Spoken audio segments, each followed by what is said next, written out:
No. Yeah, because I'm shooting forward as well. I haven't even opened. I thought I need to go away.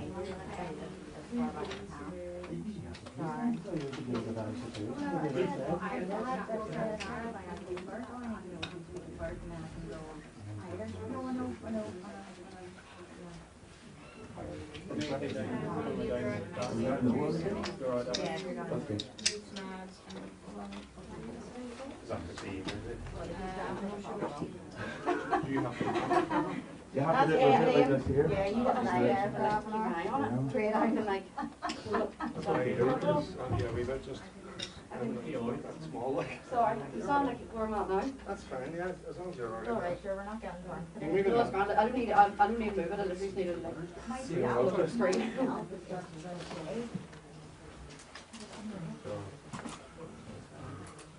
Not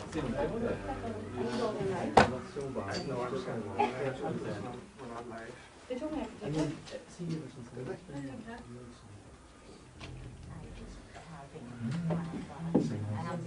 I'll probably go back on the half there.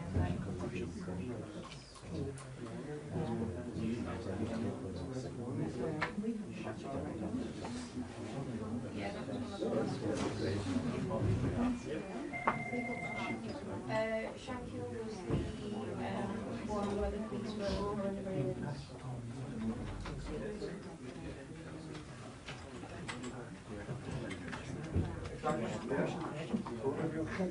Yep. Yep.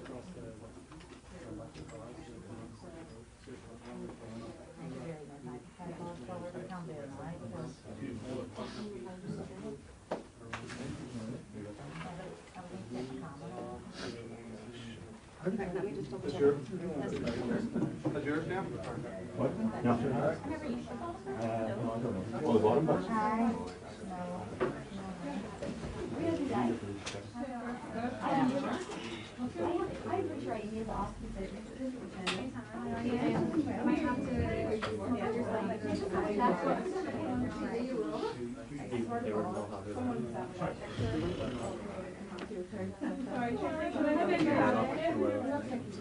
One game.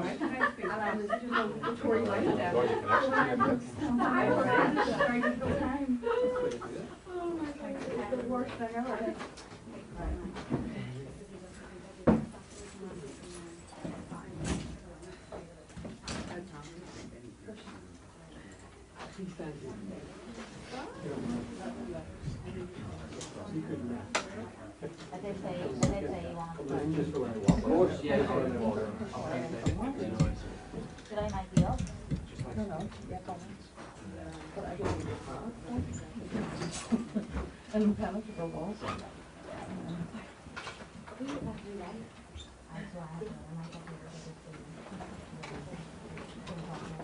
Yes. Oh, yeah. What about the cake? It was. I found it. When I saw it.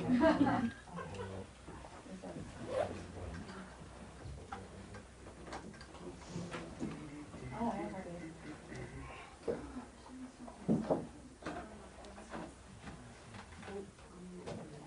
So you both say no?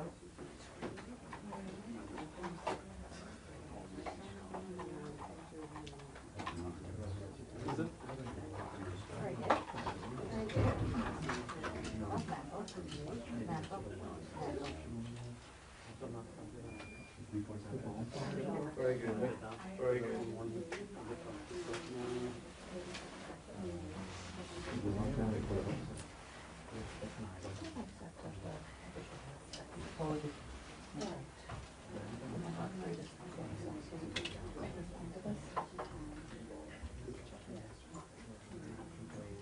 Are you?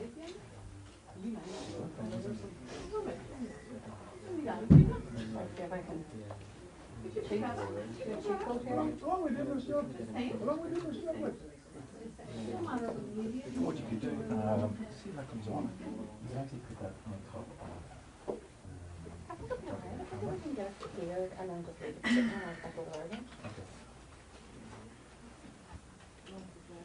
how to get here, then they'll be looking at you and you answer questions.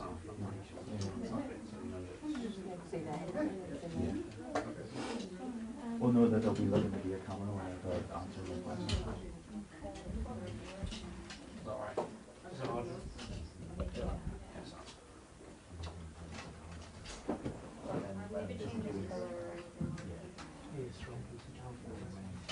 Oh, okay, yes, if I can, today, wasn't it?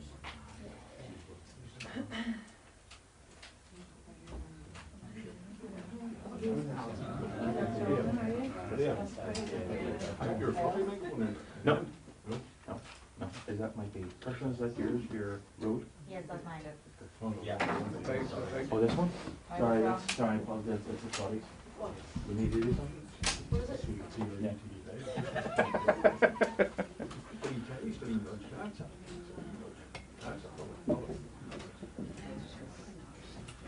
I get extra pay easy after that. I'm still waiting for that coffee, so yeah. So, yeah. Yeah, me with one pay there. Yeah.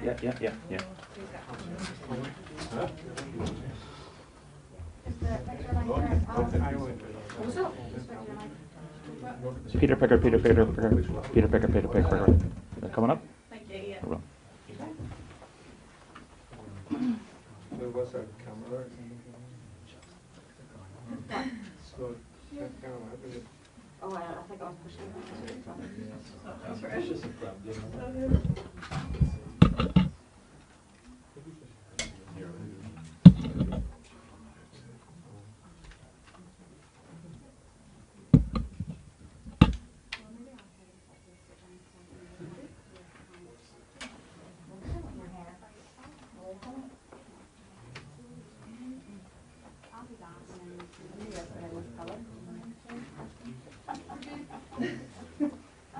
Question for you. You're not the doctor.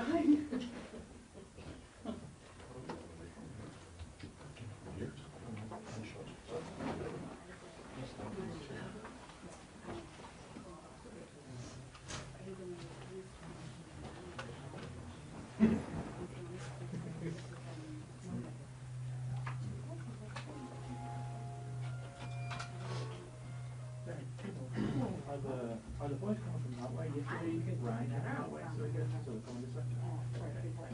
See the pictures of the guy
that carry on it, what's that? It's a weird part.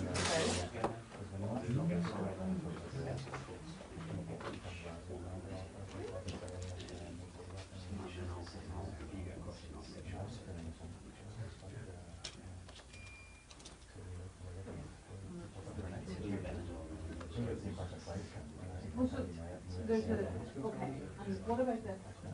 What about this?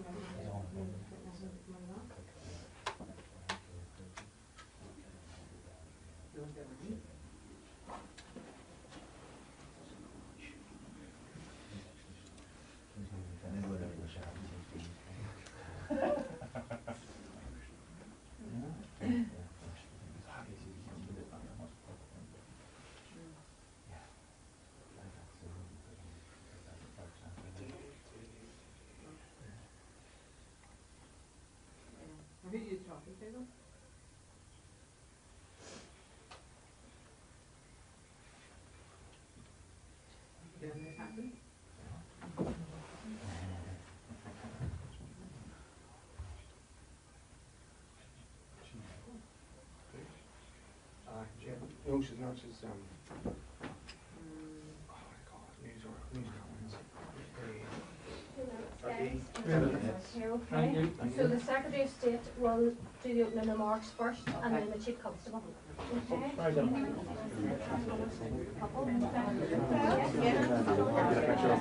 Walking past the runner and then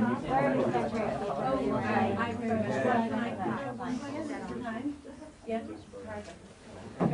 Thank you. I'm going to stand here.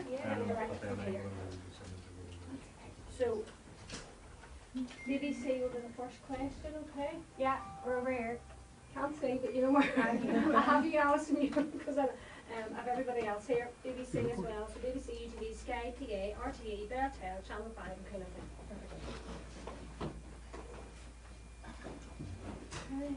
I'm sorry, Jim, it was very noisy, I couldn't hear it. You said SOS. SOS first, Yeah. and then the Chief Constable. Thank and you. SOS will closest to the window. Perfect. That's Thank what they were advised to do. Okay. What to do is another thing. you. Thank you. Gareth? Yeah.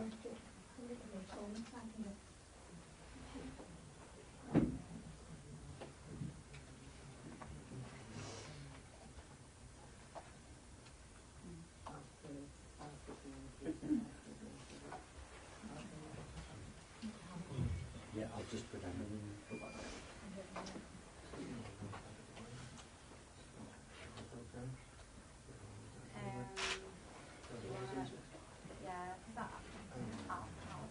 Alison? Are you okay to be in the shot here? Yeah. Yeah.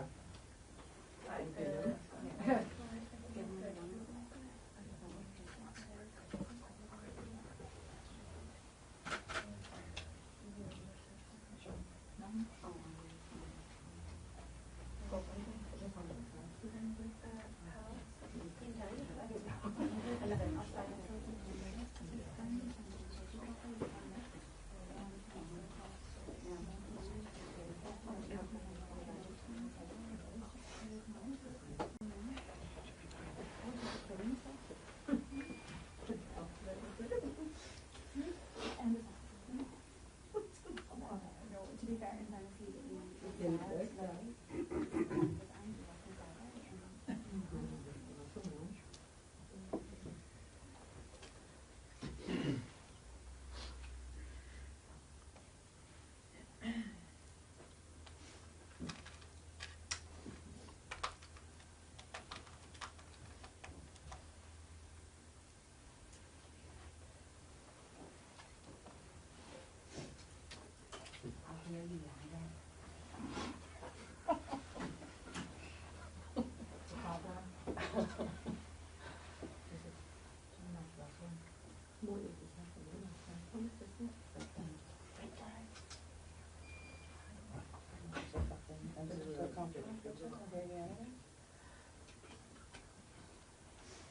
Are you running yet?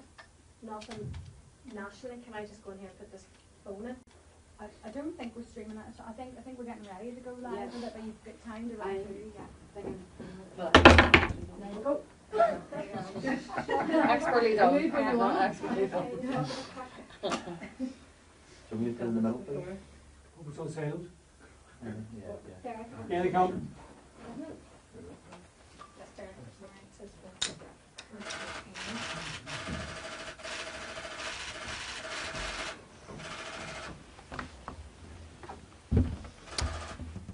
Good morning. Thank you very much for coming. I wanted to be here first thing this morning to meet with the Chief Constable to obviously discuss the terrible disorder we saw on the streets of Northern Ireland last night, to express my best wishes to the two officers who were injured last night in seeking to protect the public.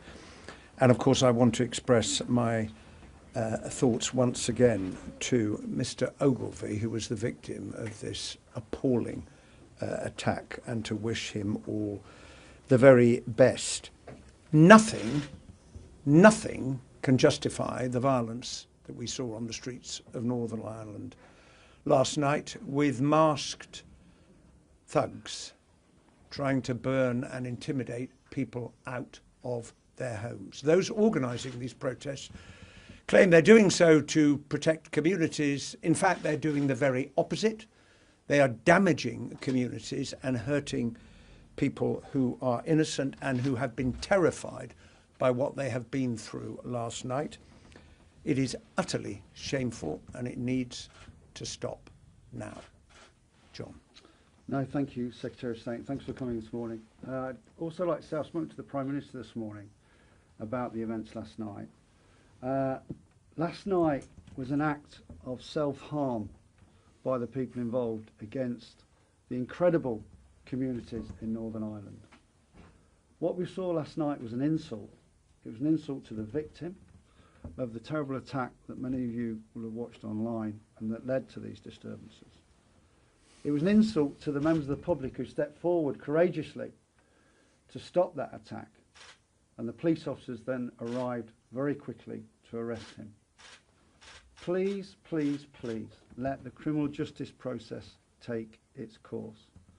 This morning at Belfast Magistrates Court, an individual faced the court charged in relation to what we saw online. Let that follow due process.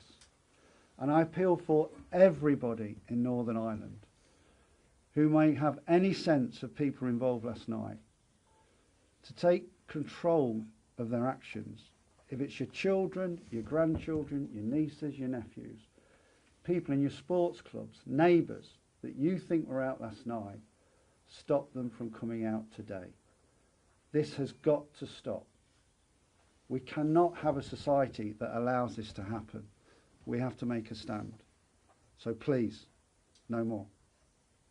Okay, so BBC, please. Morning, both. Thank you. Chief Constable, firstly, you described what happened last night as an act of self-harm. You'll be aware that schools in parts of Northern Ireland have taken the decision to close early today. There's the potential for more protests. Again, how concerned are you about these potential further acts of self-harm, and how can your force begin to get a grip on what could unravel very, very quickly here? And to the Secretary of State, there were calls for calm yesterday from all political leaders across all walks of life. Clearly, they didn't work. This is now the third summer in a row that Northern Ireland is facing into disorder like this. What can you begin to do? Is this going to be the new normal? If I begin, firstly, to get a grip. So last night, the men and women of the PSNI again got in harm's way to stop people from being intimidated and assaulted by these thugs. I also have to pay huge accolades to the fire service and our ambulance service, who were a credit to their professions yesterday. I'll remind everybody that last year we faced disorder, literally 12 months ago. After that disorder, 100 people faced prosecution through the investigation that we then undertook. Many of those people are now going before the courts and getting custodial sentences. We will deal with this.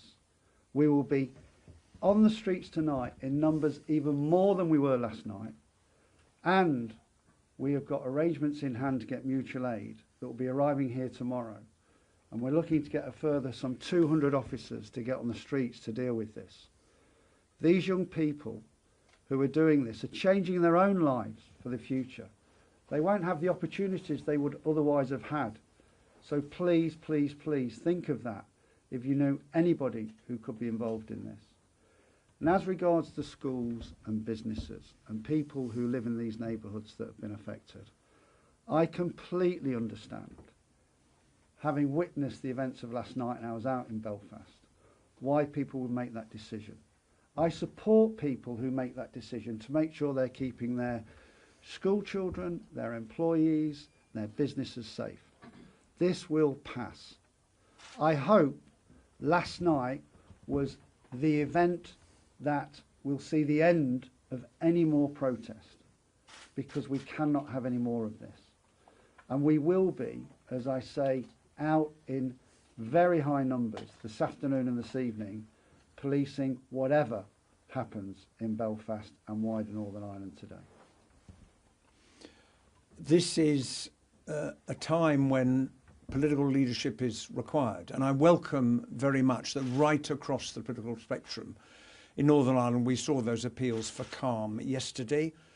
led by the First Minister and the Deputy First Minister at the press conference they had with the Chief Constable, because this is when leadership is tested. Now, your question goes to the heart of the people who are doing this, because it falls upon them to decide, are we going to continue trying to attack people, burn people out of their homes, leaving children absolutely terrified as they're taken out into the dark with flames and screaming around them?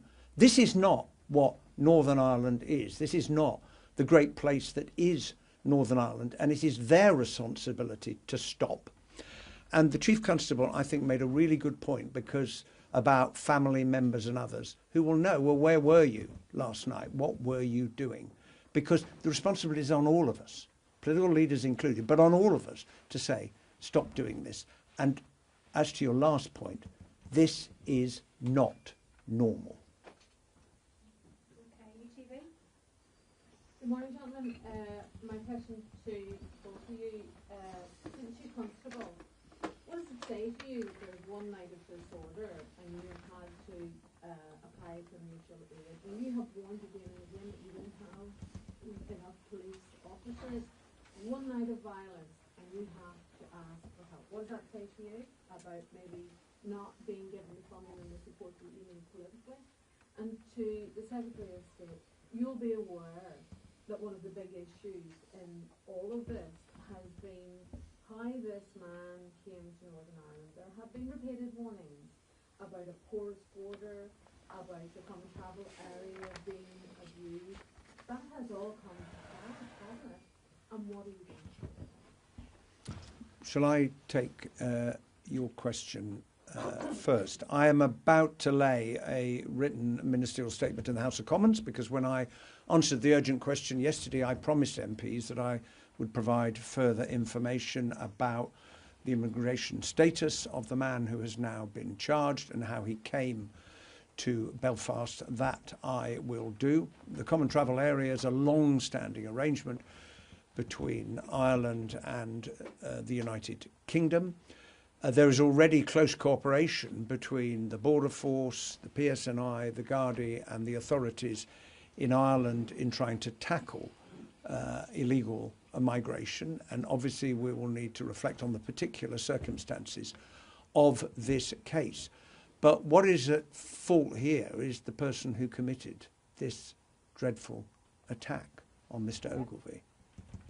That is what we need to focus on. It is an individual who, it appears, has chosen to do this, and I agree with John that it is for the legal system and due process to determine how that is judged and what sanctions should then be applied. And you cannot put on those who have come to the United Kingdom in general to seek asylum what an individual has chosen to do, because the ultimate responsibility rests with that person, and that's what we're all appalled by. John. Thank you. I want to really endorse those comments. And to the question of resources, when I arrived in 2023, having been in policing for a very long time, I could not believe the numbers of officers that this organisation had declined to, the lowest in its history. We are in a period of recovery, but that recovery needs to be sustained and it needs to be supported. Policing in Northern Ireland is uniquely complex, and we cannot let the police service of Northern Ireland down with regards to our funding, and we have done for some 14 or 15 years. So between Westminster, the executive and this organisation, we need to come up with a plan to support the long-term sustainability so that we can deal with the very unique events that we face in Northern Ireland in a way that our communities deserve to keep them safe. You do not get the events of last night, thankfully, elsewhere in policing generally. It happens repeatedly here. There's questions to be asked about that. And we can't deal with these issues if we've not got those community officers in those communities that need our support, problem solving, understanding young people and changing the pathways for their lives. We have huge gaps. The officers out on the street last night, and who will be out there tonight, are from our crime teams. They're from investigations into terrorist cases. They're from our domestic abuse teams. This has to be the entire organisation coming together to deal with issues like this, and we will. And we will identify and prosecute those responsible. But the organisation deserves and needs to be supported. And wherever I am the Chief Constable of this organisation, I'll be making that very clear to everybody. Mr. Benn, just to follow up on the discussion there about the common travel area, we know that the suspect came from Dublin. How concerned are you, seriously, in light of the events of the last couple of days, that the common travel area is open to exploitation? And you mentioned there, you used the word that you will need to reflect on this. What do you mean? That sounds like politician talk. What do you mean by that, if you wouldn't mind explaining? And Chief Constable, you called for calm yesterday, you called for calm yet again today. The protesters were not listening to you last night. What makes you think they're going to listen today? Well, to answer your question, the common travel area, as you know, is a long-standing arrangement which brings great benefit to the citizens of the Republic of Ireland and of the United Kingdom, and many people in Northern Ireland go across the non-existent border to go to work, to worship. When I said reflect, I'm talking about the circumstances of this particular case. I spoke briefly last night to Helen McEntee in Ireland about this, because, of course, people will be seeking more information about the precise movements of the individual, and my written statement sets out, when it is published, what we know from the suspect themselves about how they said that they arrived. But the common travel area is really important, but we have a job to try and enforce immigration law, and that is why there is already close cooperation between the authorities in the United Kingdom and Ireland in trying. Well, in this particular case, an individual has been accused of committing a very, very serious offence. The fault lies with the person who has been charged and not with others who quite legitimately are able to come to countries across Europe and claim asylum, and if their case is justified, we have a long and honourable tradition in Britain of providing shelter to those who are fleeing the most appalling circumstances. In some cases, not that dissimilar to the appalling circumstances we saw on the streets of Northern Ireland last night. So you're right. Yesterday we got all the political leaders together, we got civic leaders together, and everybody called for calm after this awful, awful assault. And we asked for everybody to let due process take its course. I can tell you a lot of people did listen to that. And a lot of people who were going to go on the streets did not go on the streets. I also have to acknowledge a number of community leaders and politicians who are out there trying to ensure that people behaved. And there was a lot of peaceful protest in Northern Ireland yesterday. Lawful, sensible, proportionate, peaceful protest. I would ask for everybody, again, to step up to make sure that those that were involved last night look at what they did last night. Look at the damage it's caused to their futures. Think about the consequences for their families, their neighbourhoods, their communities.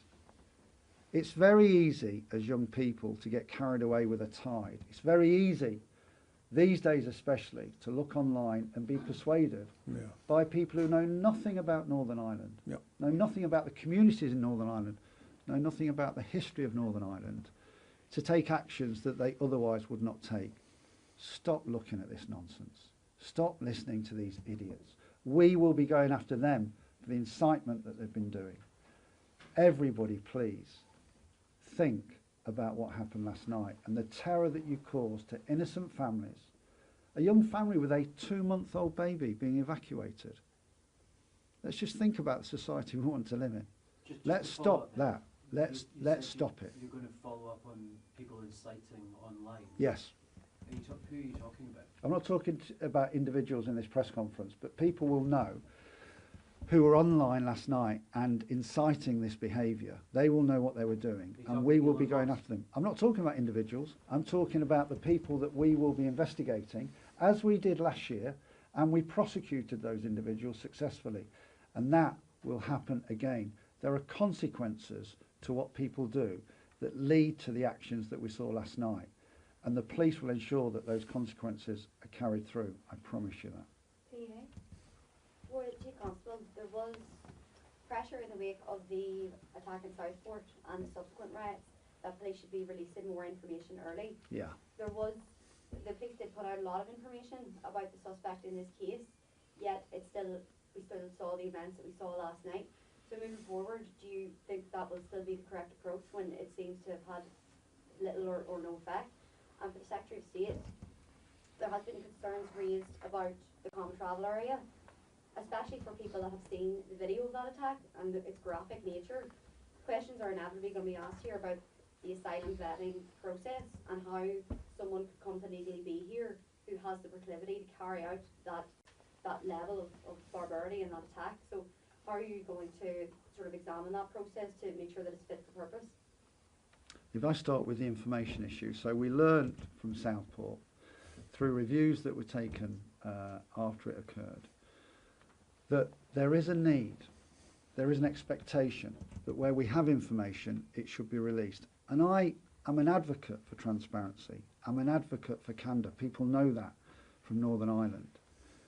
When you don't give information out, especially in this toxic online environment, people fill it with misinformation and nonsense. Yeah. What we should always do is be honest about what we find, and that's what we did yesterday. And by the way, those communities that were attacked last night, some were from ethnic minority backgrounds, many were not. These idiots didn't just target ethnic minority groups, they just didn't target communities, they targeted Northern Ireland, they targeted society. We have got to stand up to this. We have got to stop this happening. And I just want to remind them of this. We now put the images out of those people involved in this disorder for everyone to see. So we identify them and we prosecute them. We then put their images out when we successfully convict them. Do you want your images out there to reflect the sort of behaviour that we saw last night? I suggest none of them would really want that. So let's stop it. And we will carry on being honest about what we find out in this investigation. That's good, sensible, trusted policing. To answer your question, well, the police, of course, in questioning the suspect, will be seeking to find out more about him and the circumstances. It doesn't necessarily follow that someone's previous history is going to enable you to know whether they might do something in the future. And therefore it's very hard to see how you can operate a system in those circumstances which attempts to anticipate what somebody might do. And we don't know the full circumstances, but we saw the horrific consequences in the video, the horrific video that was shared online and which has caused such outrage and such public concern. And of course, we must reflect on the circumstances and we must continue to carry on with that strong cooperation between the UK authorities and the Irish authorities in seeking to deal with illegal migration across the common travel area. But the answer is not to say the common travel area is the problem. It has given great benefit to many, many people over a very long period of time, living in Northern Ireland, living in Ireland, living in the rest of the United Kingdom. Chief Constable, can you talk to me about the nature of the injuries sustained by the two police officers, and do we know that the people that had to flee their homes this night, that any of those people sustained injuries? And Secretary of State, can you talk to me about your discussion with Minister Helen McEntee and questions that you had for her? So with regards to police officers, we had one officer who was injured yesterday whilst directing traffic away from one of the pockets of disorder, and he was hit with debris on the head. He's okay. The second officer suffered smoke inhalation when a petrol bomb exploded near him and went under his snood and had to be taken to hospital. You might recall we had 97 police officers injured last year. I again just want to pay tribute to this incredible organisation that I lead. Every day they turn up to do a job that most people could not and would not do. Thankfully last night, with regards to the people that we evacuated from those houses, there were no injuries Our absolute focus yesterday was to protect life and property, and that's what we achieved. We'll now follow up with going after those who are responsible for those unacceptable scenes last night. I called Minister McEntee last night because I was keen to brief her on what had happened, given what we now know about how the suspect arrived in Northern Ireland. And obviously there are questions for us, some of which have been asked today, and there will be questions too to the authorities in Ireland about what they know about the individual, because all of that may contribute to the investigation process that is rightly continuing, being led by the Chief Constable and his colleagues. Belfast Telegraph. Chief Constable, can you tell me, we've seen scenes last night of people going door to door and attacking the homes of migrant families. Yeah. What can you do to reassure those people that they will be protected? And also, do you believe that there is any organisation involved, any paramilitary or criminal gangs organising, helping organise this violence? And Secretary of State, can I also say, we're talking about people who have used online platforms to try and advertise these protests and bring people onto the streets. There was also some of your parliamentary colleagues that were involved in distributing some disinformation and misinformation. What would you say to those MPs who are not from Northern Ireland who are exploiting situations such as this? If I begin with the need to reassure our communities, Alison. So yesterday we had an online meeting with probably around about 140 community leaders. Last night, I think the last call I made to a community leader was at around about midnight. Okay. In the last couple of years, we've built up an incredibly trusting relationship with our ethnic minority communities. One that actually, I think, is a benchmark for policing. And repeatedly when I speak to those community leaders and I visit those communities, they're repeatedly saying how thankful they are for what the PSNI are doing. Yeah. Last night, again, people were saying that the PSNI was saving lives. Now, that's extraordinary, that in the light of the attacks that they're facing, they take the time and have the grace to thank us for what we're doing when they're facing unimaginable intimidation and threats. I will continue to work tirelessly, as will all of my colleagues, to reassure those communities. We've got community meetings tomorrow.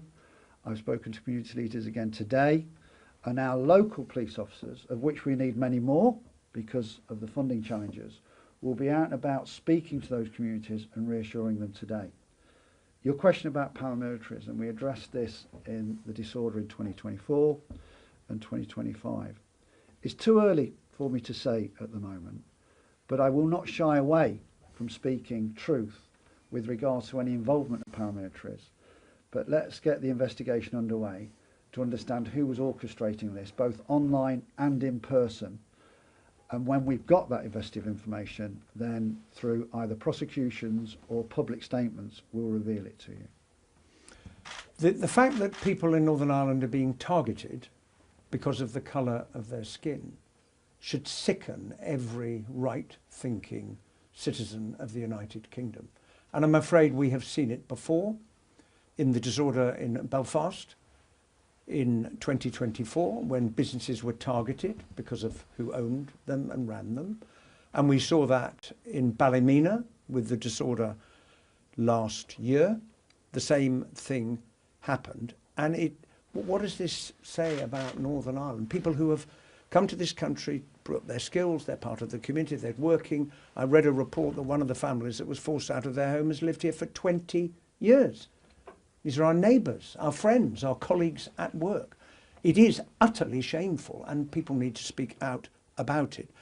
Secondly, there is a particular responsibility on members of Parliament, all of us, because we are leaders of our communities, and I genuinely welcome what so many leaders have said in appealing for calm, but we will be judged by the words that we use. And I would say, because I did comment on it yesterday in the House of Commons, when a reference was made to alien cultures, what was that trying to say? Because what is it saying about people who have come from Sudan? There's probably a surgeon from Sudan operating on someone somewhere in the United Kingdom as we stand here this morning, saving somebody's life. And we have a huge responsibility to think carefully about our language and not to fan the flames of disorder, the kind of disorder that we saw last night. People are absolutely right to be concerned about the terrible attack on Mr. Ogilvie. They have an absolute right to protest peacefully. They have no right to do so much damage to their own communities in Northern Ireland. The Secretary of State, the Education Authority has said it's up to individual schools whether to close or not. Do you think that's the right approach after last night's arrest? And to the Chief Constable, what are your plans, I know you touched on some of them, to address misinformation circulating online about the suspect for the investigation?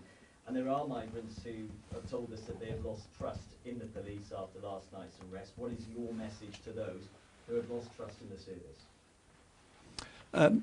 I would say that it is obviously for individual schools to take those decisions depending on the circumstances, how they judge them, what may have happened in their area last night, what may not have happened in their area last night, but of course to take account of any guidance that is given by the authorities, including what the Chief Constable said a moment ago. John. So your experience isn't my experience, and I'm out in those communities all the time, and they've literally all got my phone number. We've got an incredible strategic engagement team here. This organisation, for the numbers it's got, completely punches above its weight.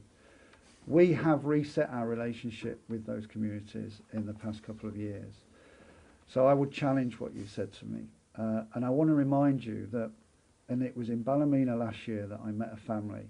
In fact, there was a fire officer present who said, you need to know, in fact, the Secretary of State was there when we had this conversation.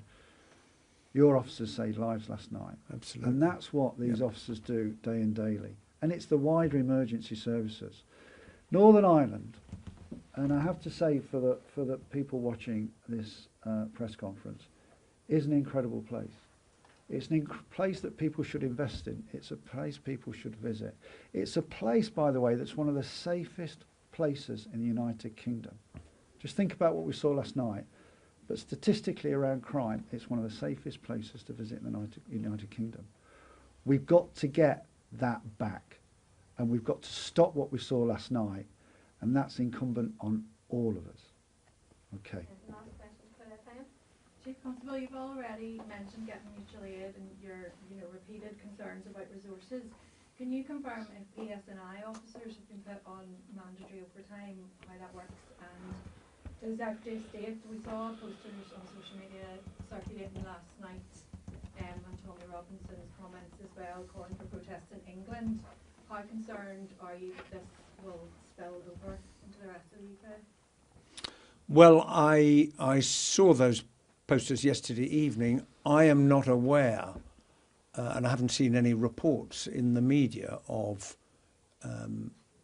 disorder in the rest of the United Kingdom last night, and I very much hope that remains the case. And can I take this opportunity to pay tribute myself personally to the bravery and the diligence and the professionalism and the compassion of the officers of the PSNI, because I know from discussions I've had last time in Ballymena and before that in Belfast, and the officers I met after the bomb attack on Dunmurry police station, the very best of the best. And I would echo what John just said about the role that they have played last night, but previously, in saving people's lives from these thugs who think this is an acceptable way to behave. It isn't. And by these protests, they're putting great pressure on the police officers of Northern Ireland.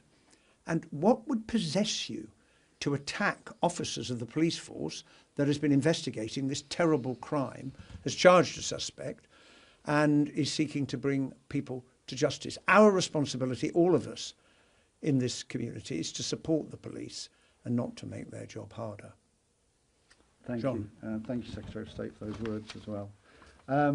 So this is a unique policing environment, I often say that. The men and women of the PSNI, mandatory overtime. We can't survive without them doing the hours that they do, well above and beyond what ordinary policing would expect to do.